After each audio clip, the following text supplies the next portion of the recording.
Welcome to another episode of Tangled Rights, episode number 64. Austin? 64. You Austin added one. Austin said He does that often. 65. Right? Adds numbers to things that are quantifiable that are not the number that he says that they are. You catch my drift. I don't. I'm Justin W. Wilson, Esquire, still an attorney, still not douchey. Sure. Yeah, probably. We have had a very eventful day handling cases, doing justice, making sure the prosecution's burden is met. It kind of snowballed today. We had a preliminary hearing that was set, and that's something I kind of wanted to talk about real quickly because I think we brush over some of the functional ways that these cases work. When a person is charged with a felony, there's two ways you can go from justice court, which is a court of limited jurisdiction, to district court, where felonies are ultimately disposed of one way or the other.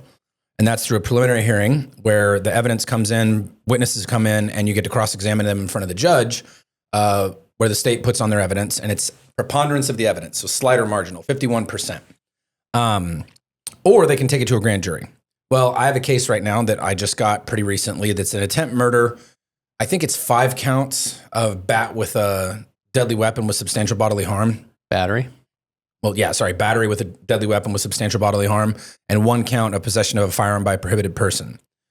But the guy only got shot twice, so I don't know why it's got 5 counts of that. Those are going to get dropped off. Well, they had witness problems, and so they did what's called a Hill motion to kick the prelim out.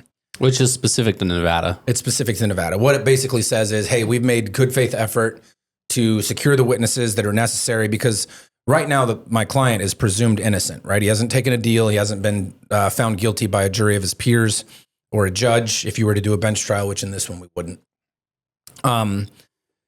So the competing interest of the state in being able to prosecute the case, but then also in my client to have his liberty when they haven't met their timeline, because they were the ones that set this, right? They set it for today, the 22nd. They sent their subpoenas out on the 9th. Most of them were served on the 10th. Their witnesses have known about this, but they didn't show up. So if that happens again, then they're probably going to issue Markham. They'll dismiss the case, and then they'll take it to a grand jury. And with something like this, I imagine they will. The guy was shot twice, once in the testicle, which you don't usually see, Usually Doesn't sound fun. Well, I mean, if you're talking like percentage of body where a bullet could hit, like your chest is a bigger target than wider. Your testicles for most people. Dude, have you ever seen those pictures of those guys with elephantitis? Stop. Bro. Stop. It looks horrible. It is definitely wider than some of those guys. Stop. This is not intended to create a legal relationship. No. This is not legal advice.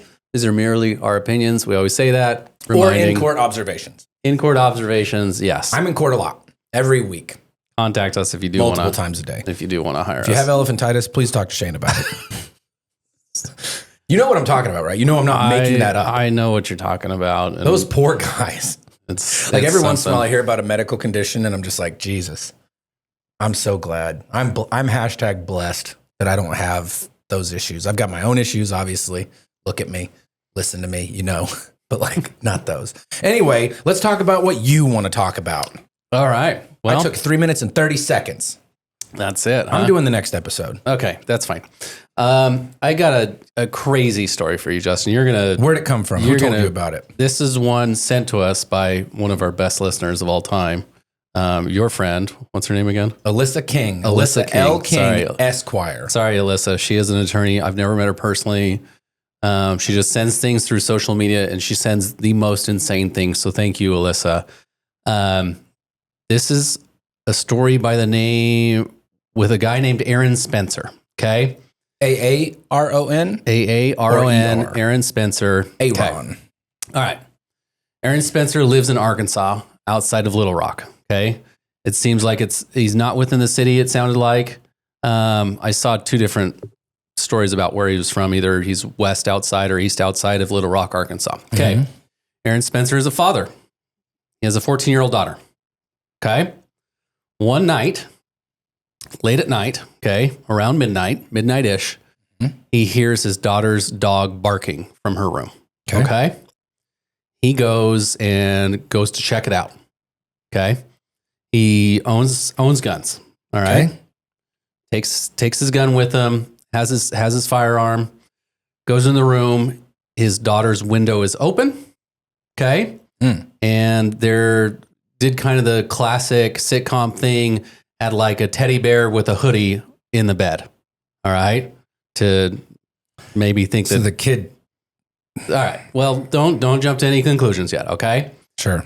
Because there's backstory here. As there always is. So he tells his wife, call 911. Okay. She calls 911. He goes and gets in his car and he takes off, going to look for his daughter. Okay. Mm-hmm.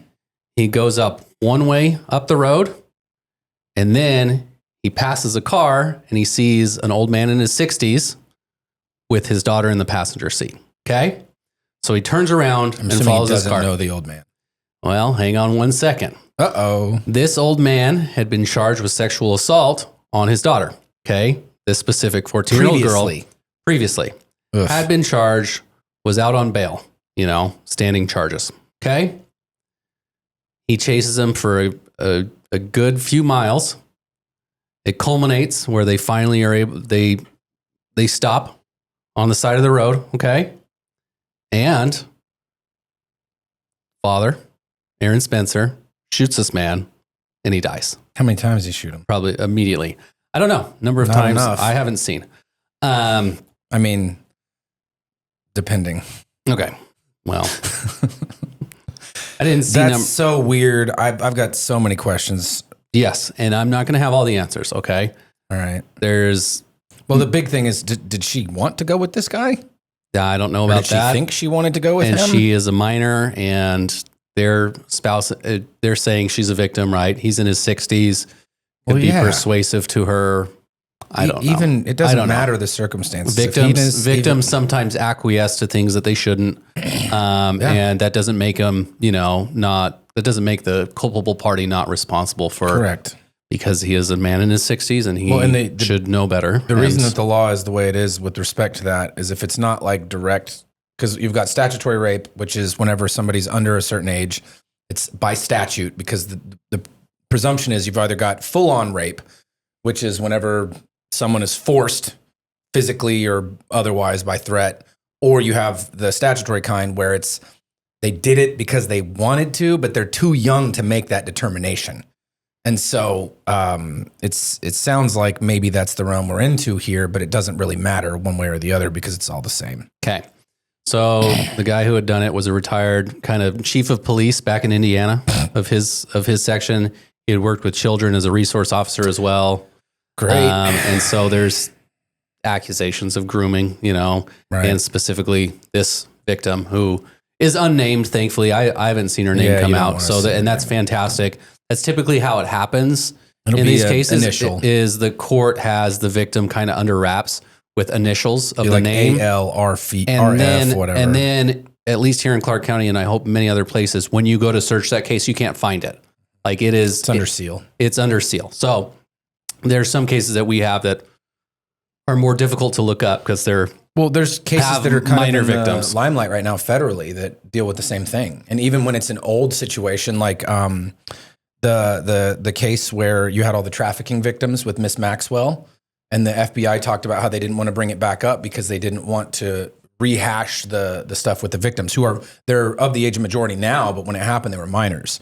That's another reason we move on. Well, that's, government, malfeasance. Come on, it was funny. Nothing happened. Yeah. Okay. Nothing happened. Man, to pay no attention to the man behind the curtain. Uh-huh. Okay. So, Mr. Patel, you're letting me down. I'm surprised he does get charged with murder. Okay. He is now facing murder charges. All right. There was the hell? Yeah. I knew you'd be surprised by this. And in Arkansas? In Arkansas. Do you know what their state troopers do during high-speed pursuits? They are famous for killing people. All right. They will pit you at 120. They don't care. The family started to GoFundMe for legal defense fund because they want a murder defense is expensive. It's expensive. We're talking expensive. I don't know what the Arkansas Little Rock area going rate is, but most people have the idea that they want a private attorney instead of the public defender, which, we respect. We act as both, I guess. Yep. But get you a lawyer that could do. You better clip that part. Like starting price on a case that like you'd think might go to trial is in the six figures plus. Yeah. So it's not cheap. GoFundMe actually shut down their fundraiser, Of course. which why not? I'm surprised by, but I'm she's not. still collecting money on Venmo and Cash App. He has an attorney now. This is kind of the early stages, okay? Because this happened back last year in October, okay? And a trial for murder does not happen overnight, okay? Takes a long time. So he was indeed charged, which the county has been under fire for because there are so many coming to the side of the father, obviously, Mr. Spencer, Aaron Spencer, because they think he's in the right. That is just because somebody harms your child does not give you a right to harm them back, right? Under the law, our law that we operate under. These cases aren't tried just to, under the law, like you just don't type calculations in. It's tried to a jury. And I would guess that they're very confident that they would get an acquittal in front of the jury. Obviously, the facts matter as to what specifically happened when this encounter occurs and when they're actually, facing each other on the side of the road. There has to be some kind of self-defense argument to be completely acquitted of murder, which is a tall task. You can have a murder one, kind of a first-degree murder, lowered to some kind of manslaughter if there is some kind of passion. It is a crime of passion, a heated moment, some kind of, catching this guy trying to take your daughter to assault her in ways that no kid should face would definitely rise to that. But they are looking for a full acquittal. One interesting aspect of this that was a surprise to me is a defense attorney that he finally got came out and initially said, no jury, will convict this man. There is no jury in the world that will convict this man. And you can see that happens pretty often, that they'd go to the news and kind of, they say that it's planting like the seed, because maybe people won't realize that they've heard about it when they go to get selected for the jury. And then maybe something will happen where they'll be like, oh yeah, I heard about this. This was in the news. So because the fact that this defense attorney had said, hey, no jury will side with the prosecution, they're going to acquit my guy, the trial judge put a gag order on the case. Okay. And Justin, I guess, I think most people would understand, but can you tell us what a gag order means? Well, it's literally what it sounds like. Oh, okay. Never mind. Bad question. Dumb question. Sorry, my bad. It's not a bad question. It's just like I think people get too worked up. They're like, oh, it must be res judicata, some Latin bullshit. Sorry, Mr. Cox. But it's literally just, hey, don't talk about this. Don't publish this because it's going to harm the case one way or the other. Because there are situations where, like, especially when you've got a high profile case, the media is going to talk to you every chance you give them. You can pollute the water and you can impede the wheels of justice. Okay. Right. And right now, state, for whatever reason, I'm not going to comment on whether I think it was incredibly fucking stupid to charge a father with murder for shooting the dude who raped or molested his daughter that then came to the house later and took his daughter. I'm not going to say that because it's not my place. Right. Because you're not the trier of fact. Because I'm not the trier of fact. Evidence. I'm not going to say what I personally think. I guess you can, but the point is we don't have all the facts. We don't have all the facts. The wheels are rolling as they are supposed to under our system, and a jury is supposed to be able to see all the facts, hear all the evidence, and make a determination. And hopefully they make the right one with whatever the facts are. That being said, what I can tell you that is striking to me now that I'm a father, man, the thing that is rough for me here that they charged this means the guy was already out of custody. It's not like he broke out of jail and came and got the girl. Nope. He was out, and the father did not seek him out. Nope. Until he hears a commotion in his, how old, 13? 14? 14. 14-year-old daughter's room, goes to investigate and finds the window open and a bear where she's supposed to be, like it's a fucking sitcom or something. Yep. I can tell you that it points to me as not murder because he didn't seek him out to kill him before all this. He waited until the button got pushed again. And hats off to him for not doing what I would be hard pressed to not do if someone touched my son. All right. I'll give you more details. Please. So in the timeline of events, right? Mm-hmm. A lot of this information, chronology is real important. A lot of this information is not public. Having a great defense attorney is important, and paying this kind of coin or plata, all this money to get the right defense attorney is important, because the gag order is put in place, but there are some things you can do. You can make some like intermittent appeals of certain orders to try and get them overturned. It's generally frowned upon, and the courts often say, hey, wait to see what happens at the end of the case before you appeal, because you might win and then it might not matter. But there are things that are so important for justice sometimes where you can make an appeal of a very specific item. Okay, so this gag order, his attorney decided, hey, we're going to appeal this. This is so bad. Like, we can't wait till the end of this case for the public to have access to this. Okay, because you have a right to a public and speedy trial. Okay, you can waive speedy trial. I guess you could waive public, but if you waive one, you don't necessarily waive the other. So having this information out there, whether it would taint the jury pool or not, is a question for the judge. But this goes up to the Arkansas Supreme Court, and the Arkansas Supreme Court says, you know what, trial judge, you're wrong. You're completely wrong. This is such a protected right. The state hasn't shown a good reason that, there should be this gag order, because he has the Bill of Rights. He has rights under the Constitution to a public trial. And that's so important. The state hasn't really proved that this would affect his trial rights, because they have to really, really, really, really show like this would poison the well of the jury. Okay. They said, nope. So just at the end of May, that's when this gag order goes away. So in the last couple months, a lot of information has publicly came out. All right. There was an arrest affidavit. The affidavit says that Spencer did come and talk to police. Okay. So after he did the shooting, he came and talked to police. He saw Fossler's white Ford F-150, Fossler being the assailant, the accused rapist, turn onto the highway towards his home. He turned around and chased after Fossler's vehicle, flashing his lights and honking his horn to get Fossler to pull over. When they arrived at the intersection of highways 236 East and 13 North, Spencer rammed his truck into the rear of Fossler's, sending it down into a ditch. Okay? Yeah, because what time was this? This was in the middle of the night, like 1 a.m. Okay? Yeah. Spencer then stated that he exited his vehicle with his firearm in hand and ordered Fossler out of his vehicle and to lay down in the ditch. Okay?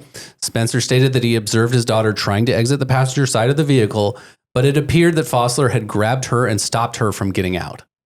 Oh, defense of others. Spencer then stated that Fossler exited his vehicle and had something in his hand, but Spencer did not know what it was. It's pitch black at night, not a lot of lights out there in the outer areas of, Arkansas. Spencer stated that Fossler then lunged toward him, saying, F you. Spencer stated that he then opened fire on Fossler, emptying his weapon before jumping on top of Fossler and pistol whipping him. Spencer then stated that he got his daughter out of the vehicle and returned to his truck, where he reloaded his weapon and called 911. So that's an answer to your one question. Unloaded his weapon. Glock 19 Gen 4 holds 15 rounds. Okay. 15 and 1 if you did it right. Report did not say how many times each body part was hit. Yes, I got extendos. There might have been some misses. Who knows? True, it's dark. So and he was being attacked. So man.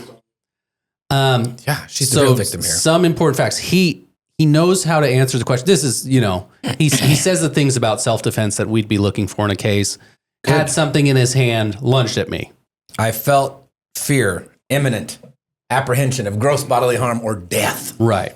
This doesn't show when the interview happened. Sometime we had this story out of South Carolina where, you know, a guy shot another guy and they felt like they were feeding the right things to say, you know, to the rich man. He called the police immediately, right? His wife had already called 911 when he left, right? My daughter was just kidnapped. Yes. So they're presumably already on their way. I don't think it's much delay before they get there. What was his name again? Aaron what? Aaron Spencer. Okay. So as we sit right now, there's going to be a pretrial hearing August 8th in a couple weeks from where we're at. And he's charged with second-degree murder. Second-degree murder. Sorry, my bad. Well, it matters. It does matter. I completely agree. And sometimes we get minor details He'll issue wrong. a retraction later. Yeah. Don't worry, fellas. That would be hilarious if we did that. Austin, do you have any clients that do retractions after the podcast? So we want to apologize. So, by the way, I was stupid. Yeah. I am stupid. Sorry. No, they just double down. Hi, we're idiots. No. Well, I mean, we have real jobs. Like, we can't just sit here all day and do this. Like, this is something for fun. And a minor detail that I missed is that the judge on her own kind of sealed the entire case file without even the prosecution asking for it.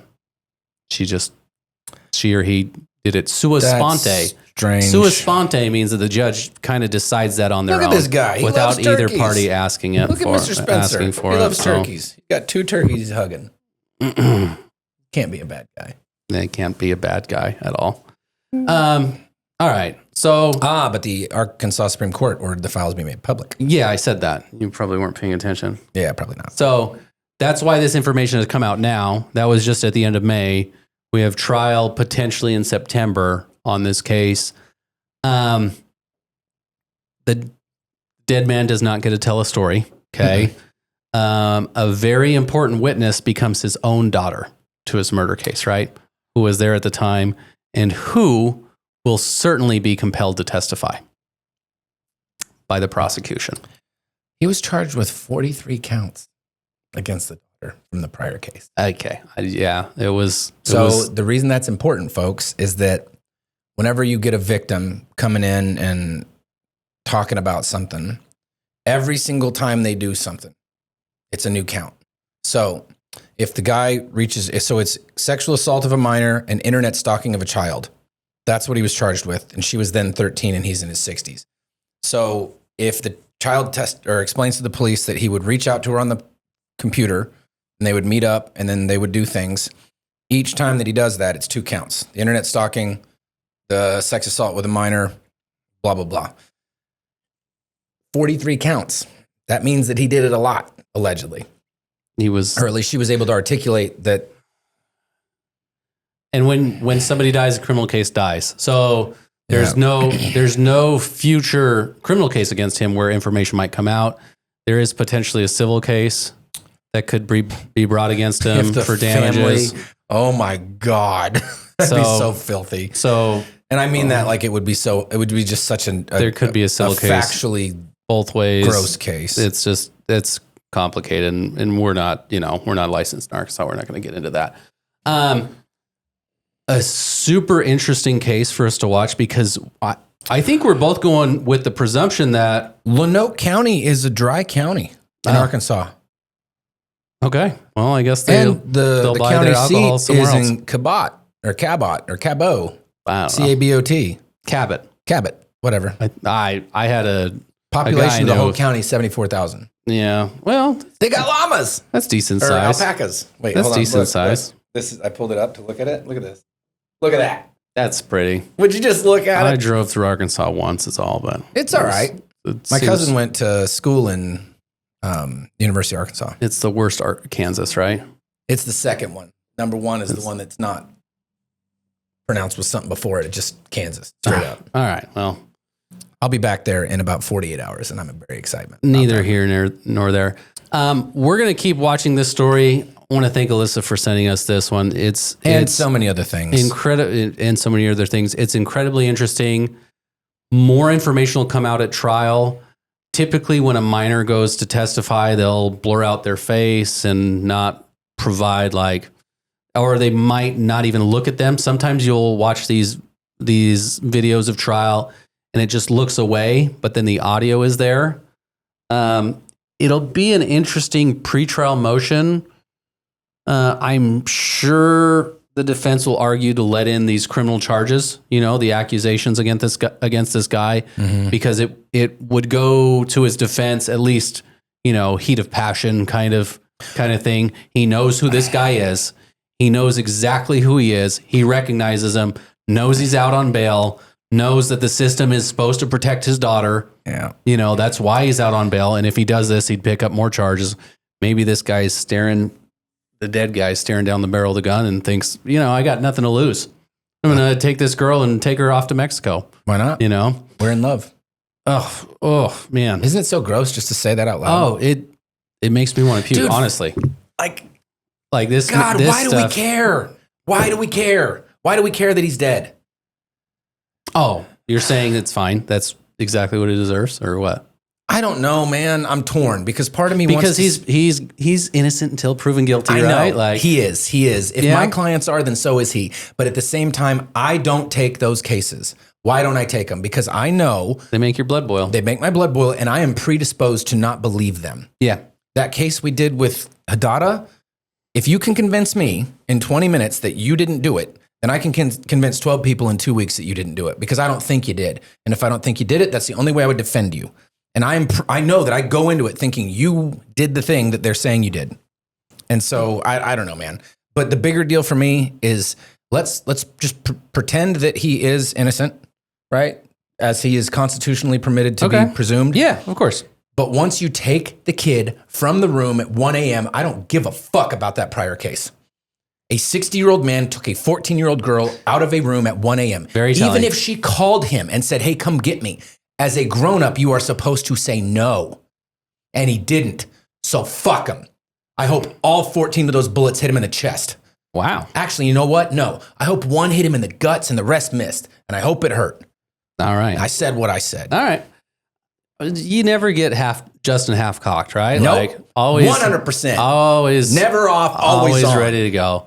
Let's fucking go. He was carrying a Glock though. I mean, you judge him for that. But. Hey, Second Amendment, all right? It doesn't only apply to good weapons, it also applies to Austrian weapons, okay? I have 3 Glocks, a Glock 21, Glock 45, Glock 19. I don't hate them, but I don't love them. Glock people are just, they're a little... They're so prevalent. Like I was talking to a cop today outside of, your friend courtroom. that's a cop? My friend that's a cop. He's like, everybody has them, you can just, it just works. And well, that is the one thing, like a Glock 17, here, Glock 19. Yeah. Oh, you need a mag? Give me the mag. If you get a shootout, like everybody's prepared. For all the shootouts that I get into on a regular basis. I have my Satori. Does anybody, my staccato. I got a staccato. Oh, sorry. No, we're not rich over here. We're not rich. Whatever. Yeah. Do you wish that your name was Edward Longtooth? You talk like this. At times, okay. At times. Austin, you didn't even look. At times. Family Guy? We should clip in Mr. Longtooth. Clip in Longtooth right there saying something. All right. A little interesting thing that I want to do here is I want to go through this police encounter video, and we'll pause as we're going, and we'll watch together. Okay? Okay. All right. Who's hiding under the blanket? Just a friend, like a really close friend. She's your girlfriend? Because I just met her. That's way too soon. How long ago did you meet her? About 2 days ago. 2021. She look like her. Hey, I got a question for you. Is that you? No, sir. That's his wife. His wife? He's got condoms in the center console. I lied about who she was? Yeah. This is going to work a whole lot easier if you quit lying to me. Over 1,400 miles from home, a young girl is found hiding under a blanket during a routine traffic stop. Behind the wheel is a 32-year-old man who claims he just met her days earlier in Las Vegas. But when police start peeling back the story, they find lies, fake names, and the culmination of a shocking multi-state investigation. Yeah, you said she's 19. I did the math wrong. I didn't know. Just as the sun is coming up in Navajo County, Arizona, a sheriff's deputy notices a black SUV headed eastbound on Interstate 40 with several items hanging from the rearview mirror. When he pulls up behind the vehicle, the driver instantly takes the next exit, at which point the deputy makes the stop, only to find that the driver is not alone. How you doing? Good. I'm Smith. I'm with the Navajo County Sheriff's Office. The reason I pulled you over, you have all those things hanging from your rearview mirror. That's an obstruction of view from the roadway. Oh, I'm sorry. I apologize. Who's hiding under the blanket? Huh? Well, can I have you put the blanket down just so I know that there's not a gun or nothing under there? There's nothing. Just passed out. She all right? Yeah. You ready? Just thinking. Okay. Is there anyone else in the car hiding? No, just two dogs. 2 dogs? Yeah. Okay. Can I get your driver's license, your registration, and your insurance? Can I have her keep this blanket down? I don't know if there's like a weapon or anything underneath there. No, I promise. She's just passed out. Just passed out? Yeah, it's just it's early. You can tell. Okay. Can I get her ID? She doesn't. What's her name? Daisy? Daisy what? So she has this one. And birthday? 2007. Yes. 2007? Yeah. Yeah, so Daisy Garcia Guzman? Okay. All right. Can I have you come on back? I'll give you a written warning. All right, we'll pause here. It seems like the reason for the stop, okay, is items hanging that might be blocking the view. Like, is that's the only thing that they have in this video, okay? I need to see the statute. I mean, it is a thing, but that's like weak. That is super weak. Okay. Which sucks because all that evidence is going to get suppressed. Yeah. Well, maybe potentially, right? Unless there's like, so there's the inevitable discovery doctrine that says like, look, we found it this way, violating the Constitution, but there was another way we were already in, like they already have an investigation. We had his phone number. We were already going to get it. Still comes in. So I guess it could be a ticketable offense, right? Like, and if it's ticketable, that's enough to stop somebody and give them a ticket, right? But also ask them questions. And ask them questions, lob out questions, right? I hate that this is the one that we're analyzing. And what did he do? He stole a kid? How old was the girl? That's you're getting to the end, but yeah, that's what it is, and it's disgusting. Yeah. But I think we can still learn things from it. And if this guy, I know, I'm saying if this guy didn't talk to cops, then this little girl would go with him and, be lost in the ether. Girl? Yes. Oh, yeah. How old is she? That's his wife. No, it's not his wife. No, that's a different girl. Yeah, that's a different woman. That's a different woman in the picture. So fucking okay. gross. Another thing that they mention, and we're focusing on what the cops did wrong. Like vehicle frisks. Did wrong. They're not real. Exit jumping, that's not real. Even though, like, let's apply this to your case, not this specific case, because this specific case is gross. The cops do write that he exit jumped. He didn't stop immediately at this exit. He went to the next exit. Exit jumping is commonly seen when individuals engaged in criminal activity quickly get off the roadway when law enforcement is approaching them. Yeah. They exit. Sometimes maybe they're just slow down. Maybe they're just exiting. Like, that's not a reason. That's not reasonable suspicion to me. Cops keep writing it, and they'll continue doing the same things till something gets struck down, continually. So this is something they say that they think is right because it led to the arrest, it led to the charges. Not necessarily true. There could be enough for us to challenge this if this was like the only thing. Oh, he exited when I followed him. Okay, he might just be exiting. And that's not a crime. So. Reasonable, articulable suspicion. You have none. All right. I want to make a point with this. I know. This Coldplay thing, this couple that's found cheating at a Coldplay concert, they become famous because of their reaction to something, of the hiding made it so obvious that they were cheating. If they were just all over each other, camera panned on them and they just acted normal, maybe that doesn't get out to their spouses. It certainly wouldn't get out like fire. If he just has this girl in his car, not hiding under a blanket, looking suspicious. Sometimes you do things to save yourself, and it's like you're so obviously being weird and being strange that it looks like you're hiding something. And the Coldplay situation, that's why it blew up, right? And like the same thing Now the cop's like, you're trying to hide something from me. This is extremely weird. Just show me this girl. Because it could be his sister, could be his niece. Like, Well, it also, might even just if you be, look at her, you don't know. it might just be a normal encounter and she doesn't have to talk. Like, No. he What if doesn't she have to couldn't talk either. Yeah, exactly. I'm gonna lock me in here. Actually. You got a handle. How's your day going so far? Pretty good, not too bad. A little tired, but not too bad. Gotcha. Where are you coming from? I'm originally from Puerto Rico, actually. Or where are you coming from? Oh, right now? So I traveled to Las Vegas. And I'm on my way back home to New Mexico. Gotcha. So you don't live in Alabama anymore? No, I don't. That's not how you get to New Mexico. Well, I had to kind of stop a little bit because it's starting to get tired. So I thought I could find somewhere here, but I guess there's nothing here. Thought that was possibly a gas station. That doesn't look like one. Yeah, you just passed like a dozen of them, actually. Oh, I did, for real? Yeah. I feel very, very weird being in your car right now, I'm not gonna lie. What is that? Would you rather stand out in the cold? I mean, I could have just stayed in the car.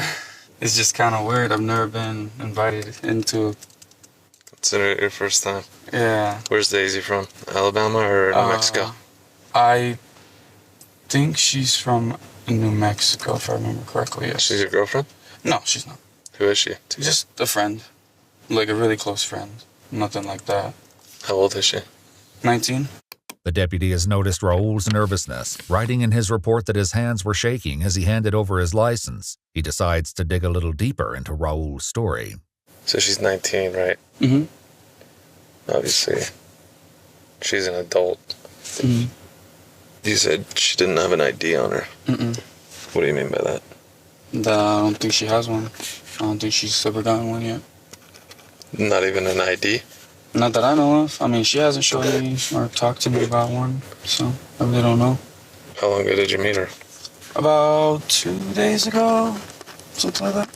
Where'd you meet her at? Vegas. And you were just taking her home? Nah, kind of. Not really like that.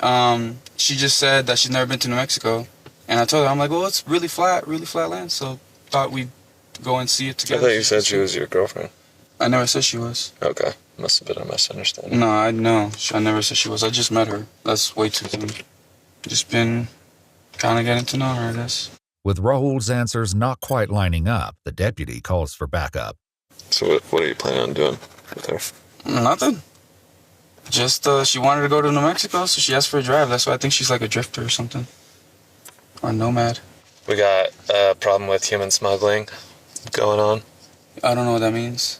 You don't know what human smuggling is? English isn't my first language, so... You speak very good English. I know, You know I know I do, but Okay. smuggling sounds like... I was not born yesterday. You know what human smuggling, human trafficking is? Human trafficking, yes. Okay. But There's a little human- bit of a difference. So human smuggling would be hiding an individual that's not from this country, bringing them across and taking them somewhere to another state. Gotcha. Like you met a female 2 days ago. Yeah, You're taking her to another state. I gotcha, but it And you ain't... don't really know anything about her. Yeah, I see what you mean. Do I really look like the smuggling type? Anybody can be a smuggler. That's valid. We've got grandmas, we got grandpas, we got Oh, no. anybody. That's just crazy. I can tell you that as soon as I get behind you, you jump off the interstate and you go to a dead-end road saying that you're going to New Mexico. It doesn't help. Oh, that's fair. Well, I mean, I'm not from here. To get to the bottom of things, the deputy turns to the girl for answers.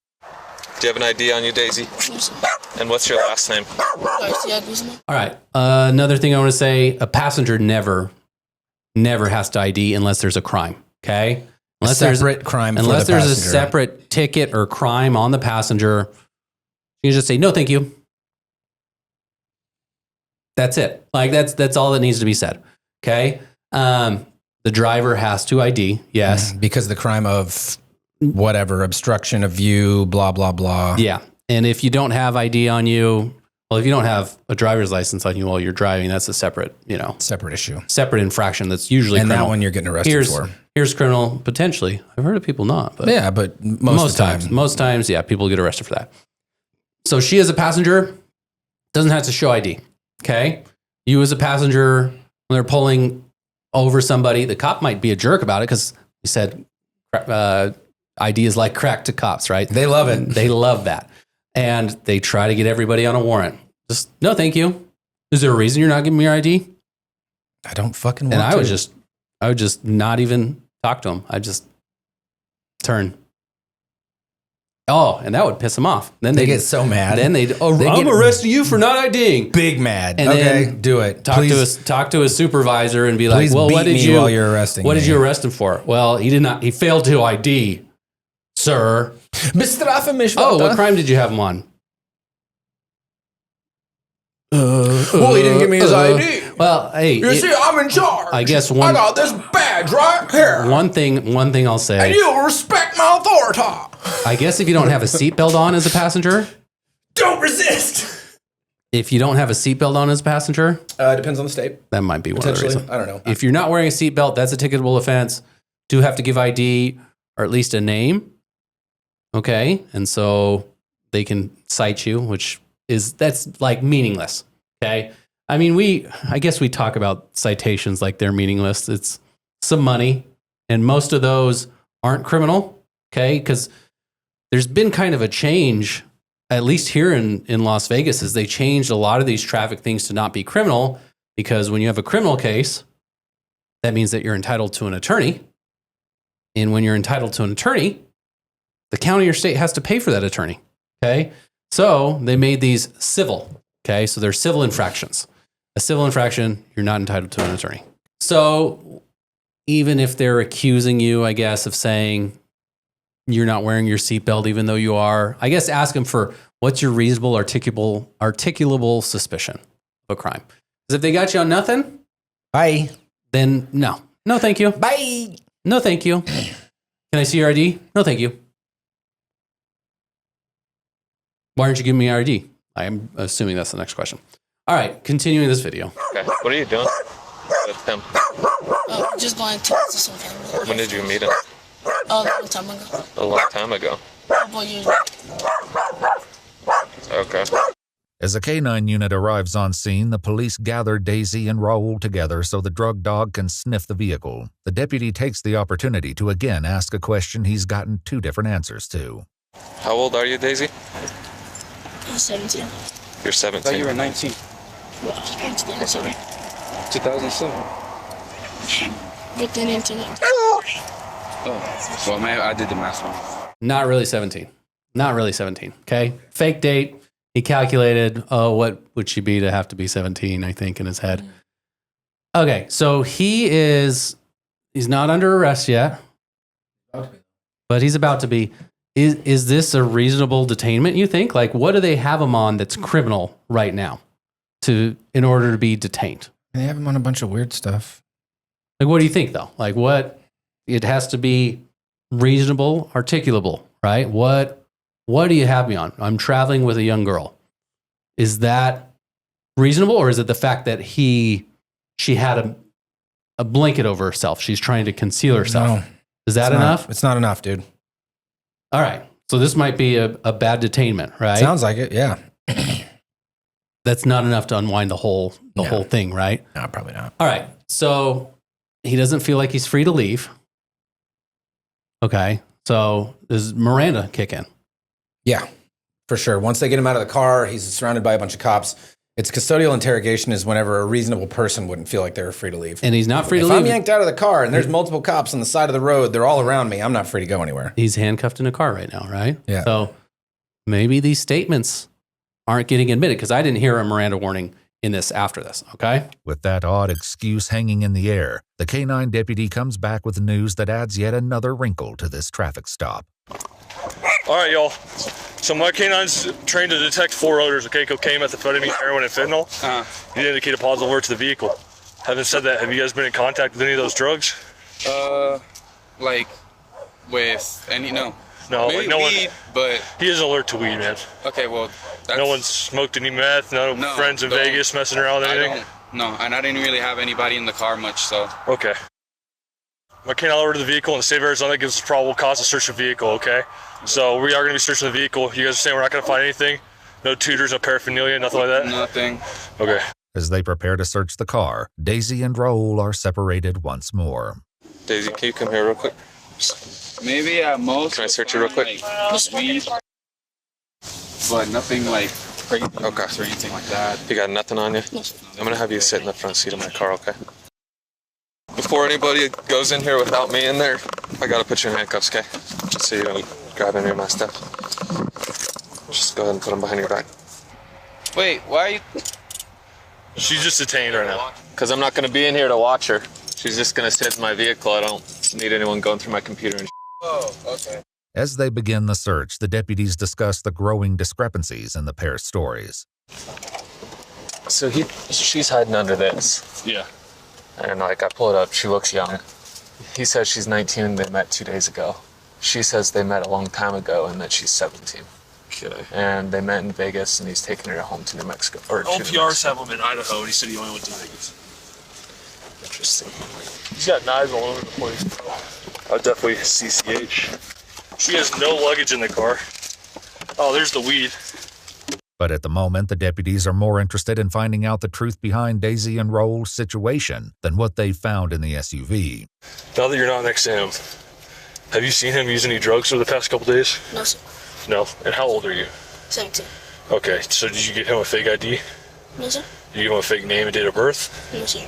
So why does the date of birth that he ran come back to someone who's 19? You don't know? Okay, how long have you known him? Multiple years. Multiple years? Okay. And how old is he?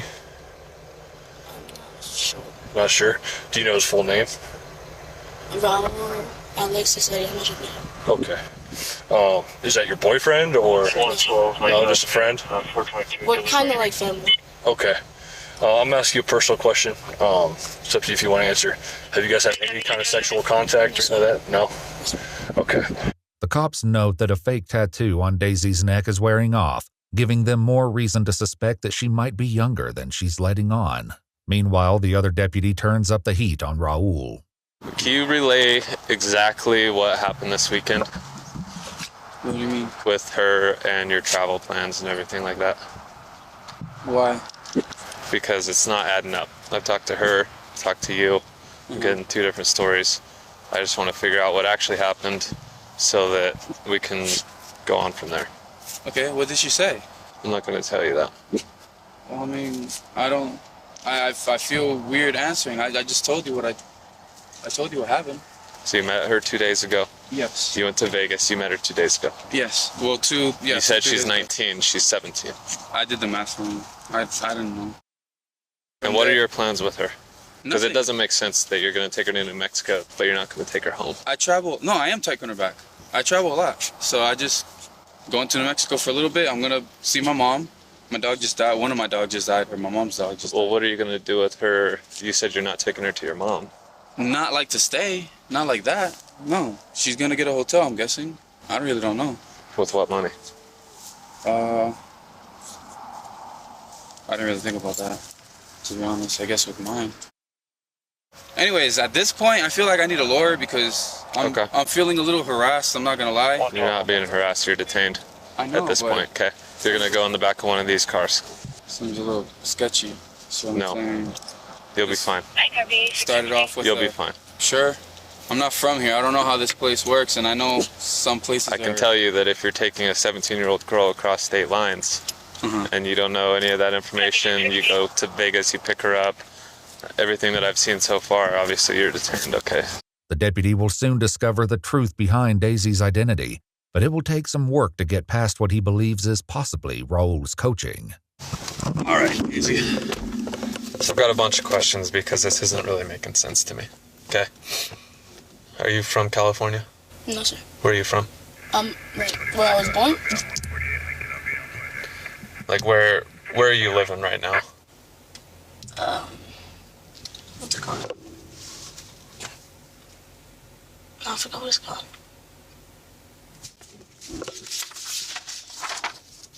Just be honest with me, please, because we will figure out everything, okay? Just please be honest with me so that it's not any more confusing than it needs to be. Can I get your real name? We're going to get a fingerprint scanner here. We're going to get a fingerprint scanner here. Do I have to do it? What? Do I have to do it? Yeah, we're going to get your identity. Okay, so I'm going to need your full name. Here's the thing, Daisy, or whatever your name is. You're not in trouble right now. We are the police. We're here to help you. We're not here to get him in trouble, but you're 17 years old. I cannot let you go with him from here on. Okay? So we need to figure out who you are and where we can help you go. What's your name? Daisy. No, tell me your real name. Daisy. Okay, how do you spell it? Here's the thing. If you lie about your name, you're going to jail. And we will figure it out. We've got facial recognition and the fingerprint scanner. Okay. So I'm going to give you, this is your last chance to give me a truthful identification. You're going to have to give me a true name and a date of birth, otherwise you go to jail. Okay? At last, the girl admits to the deputy that she's not a 17-year-old nomad, but rather a 13-year-old from the opposite side of the country. You can cancel the facial rec and fingerprint scanner. Located the 101, she's a missing juvenile out of Alabama. Daisy's real name turns out to be Dayetzi Pizarro, listed as missing on a bulletin from the Marshall County, Alabama Sheriff's Office on April 19th, 11 days earlier. It's far from the last twist in this rapidly intensifying case. What grade are you in? 8. How long ago did you run away? Like a week ago. Okay, and what are you doing with him? Huh? What are you doing with him? I'm just traveling. The alert out of Alabama about Dayetzi also lists a person of interest, none other than 32-year-old Raul Alexis Arellano Romero. Right now, you're detained because you lied about who she was. Okay? I lied about who she was? Yeah. You've known her longer than 2 days. You've been traveling with her for longer than that. You lived in Alabama, right? Yes. Okay. When did you leave Alabama? Wow, a while ago. How long is a while ago, man? Like a while. Like years? Months. Months? Like months. Like we're talking about maybe 8 months. Okay. Almost a year. 2021. Does that look like her? I don't know. Hey, I got a question for you. Is that you? No, sir. That's No. his wife. His wife? Yeah. Okay. It's his wife. So has she been with you ever since you left Alabama? No? Okay, so when did you pick her up? Like 2 or 3 days ago. I know, see, dude, this is going to work a whole lot easier if you quit lying to me, okay? I know you're lying to me, bro. We already know that you've been with her for longer than 2 days. So are you going to tell me honestly how long you've been with her? Wait, what makes you think that you know that Here, I've been here's with the her? thing. I'm done with talking with you. Sit in that car. I've already talked to her. I got all the information that I need. But when the deputies get on the phone with authorities in Alabama, they learn that there's still much more to uncover in this disturbing case. It looks like it says she left around like in the morning while the family was asleep. It looks like it was from 7/28/2024. Exhaust tunnel? And she was reported missing. It turns out that this is actually the second time Raul has been accused of taking the girl on an unauthorized road trip, and the deputy gets on the phone with authorities in Massachusetts to learn more about a pending case from last year. So we had a kidnapping case here in Massachusetts back in, I believe it was in July. He drove all the way over here and picked this child up who was here. She was here on vacation with her mom, her biological mom. He came here and picked her up and took her out of state lines. We were able to, with help with the state police, we were able to find them out in like Virginia somewhere, and he was arrested. He was in prison for some time. His case is actually coming up soon. I was just on the phone with the DA. I was not aware that she was on the run again with him. Yeah. I'm glad you guys found her. Thank you guys. I'll be in touch. Give me a little bit of time. I'm gonna be in touch with her parents as well as the DA's office here, and I'll call you guys back. Raul is transported to the Navajo County Sheriff's Office for questioning, while Dayetzi is taken to the Family Advocacy Center in Show Low to be given a forensic interview. I know it may seem like it, but you're still not in trouble, okay? We're not charging you with anything. They're probably going to have to arrange for a way to get you back home, and I don't know what your relationship is with your parents, but maybe get you in contact with them. This is why you shut up. This is another reason you shut up, because when you give details that don't make sense to a police officer, that's worse than saying nothing, because they can use those details. That builds reasonable suspicion. Okay. There's plenty of case law that says if you give them conflicting information, oh, I'm going this way. Well, that doesn't make sense with your route. You're giving them unnecessary details that you're not legally obligated to give them. This guy's like digging himself a hole. They're gaining reasonable suspicion to be able to dig even further. I guess they did say that maybe his door handle was unlocked. So in the back of a police car, if your door handle is unlocked, do you think a reasonable person would feel like they're free to go? I don't think so. That's my opinion. And this will always be a judge looking at this. Do you think you'd feel like you're free to go if you're in the back of a police car? What do you think, Austin? As a normal, would you feel like you're free to go back of a police car, but it's unlocked? They tell you it's unlocked. You're not handcuffed. No. It feels like I can't get out unless you guys tell me I can, right? Okay. All right. And I agree with that. Hey, I'm ready to go. Whoa. You can't leave now. Okay. So don't give cops information, where you're coming from, where you're going. That could be a basis for them feeling like you did some kind of crime that they're looking at. Maybe there's somebody out there that just robbed a jewelry store that was coming from that area. So if you say that, oh, guess what? Now you're a suspect. They were driving a black SUV. Oh, I happen to have a black SUV. Ton of people have black SUVs. It's not that uncommon of a vehicle. And now you're a suspect. You were coming from that area. You had a similar car. All right. These questions get worse and worse for this guy. Ask him details about where a girl is from that's in your vehicle that you've even said is under 18, which isn't true. She's even younger than that. If you don't know those details and it's just a friend you're driving, now the cops are just, whoa, these things are going off. It's becoming reasonable suspicion. We're gonna dive to the bottom of this because now they think she's being trafficked. There's some kind of sexual motivation across state lines here that is going to give us reason that we want to take this guy and not let him out in public anymore. Okay. We want to arrest him. We want to get him off the streets. We want to investigate more. All right. They eventually talk to the girl. They kind of have to coerce her a little bit. She had run away from her parents. Okay. She was a younger teenager. This is an absolutely disgusting case that I'm looking at, but it still teaches us elements because they come after anybody like this sometimes. It could just be your niece. It could just be your daughter. And not necessarily that they have ID, but if they suspect you of trafficking, you're somewhere, on a remote road, maybe it's just a trip you're taking with your daughter. It could just be innocuous. So, man, I just wouldn't answer these questions. No. Give me the ticket. 100%. Give me the ticket, and that's it. If you start talking, you're digging yourself a hole. I mean, even if you think it's something just normal, it just doesn't look that way to a cop either. Because he's starting to say, well, you passed a ton of gas stations. Why'd you pass a ton of gas stations? Oh, I thought it would make sense to say I was getting gas, but in the reality, when I'm not thinking, I'm just spouting off lies. This is now giving them reasonable suspicion of that there's something. He's concealing something.